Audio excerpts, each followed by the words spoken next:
எலும்பு துண்டுன்னு சொல்லலாம் தெரியுமா? அந்த எலும்பு துண்டு கோசம் காத்துட்டு இருக்குன்னு அது தாங்க நம்ம மீடியா. எந்த நியூஸை பெருசாகணுமோ அந்த நியூஸை பெருசாக மாட்டாங்க, எந்த நியூஸை பெருசாகணுமோ அந்த நியூஸை பெருசாக்கிட்டு இருக்காங்க. ஒன்றுமே இல்லாத ஒரு விஷயம் தான் ஒரு குடும்பத்துக்குள்ளே நடக்கிற ஒரு விஷயம். எந்த குடும்பத்துலேயும் சண்டை இல்லாமல் இல்லை, சச்சரவு இல்லாமல் இல்லை. ஒவ்வொரு குடும்பத்தை கலர போனால் நார்ம், ஓகேங்களா? அதுபோல் ஒவ்வொரு குடும்பத்துக்கும் ஒரு குடும்பத்துள்ள புருஷன் பொண்டாட்டிக்குள்ளே பிரச்சனை இருக்கும். அதெல்லாம் தூக்கின்னு வந்து வெட்ட வெளியில் இது மாதிரி இந்த நியூஸ் பார்த்துக்குங்க.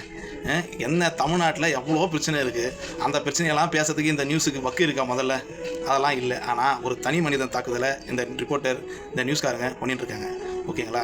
அது ரொம்ப ரொம்ப தவறு. நாட்டில் நியாயத்துக்காக போராடுங்க. சில பத்திரிகையாளர்கள் அப்படி தான் இருந்தாங்க அந்த காலத்தில். ஆனால் இன்றைக்கி இருக்கிற பத்திரிகையாளர்கள் யாருமே இன்றைக்கி சில பேர் இருக்காங்க, சில பேர் இல்லை. இவ்வளோ தான் விஷயங்க. அது ஒரு சொந்த குடும்பத்துக்குள்ளே ஒரு பிரச்சனைங்க. அதில் கல் எறிஞ்சு வந்து பேச தேவையில்ல. இந்த மாதிரி வேலையை இதோட நிறுத்திடுங்க, ஓகேங்களா? நீங்கள் எவ்வளோ பண்ணாலும் எவ்வளோ செஞ்சாலும் 2026 கண்டிப்பாக தளபதி இதுக்கெல்லாம் வந்து சோர்ந்துருவார்னு நினச்சிடாதீங்க. அவர் எதுக்குமே சோர்ந்து போக மாட்டார், ஓகேங்களா? 2026 கண்டிப்பாக வெற்றி வாகை சூடும் தமிழக வெற்றி கழகம். கண்டிப்பாக நான் சொல்கிறேன், நீங்கள் பாருங்கள். என் தளபதி தான். இதெல்லாம் அவருக்கு ஒரு பெரிய பொருட்டாகவே இல்லை. ஆனால் அவரை மக்கள் எதில் தப்பான கண்ணோட்டத்தில் காட்டணும்னு நினைக்கிறேன். நீங்கள் எங்கே இருக்கிறீங்கன்னு அப்புறம் பார்த்துக்கலாம், ஓகே?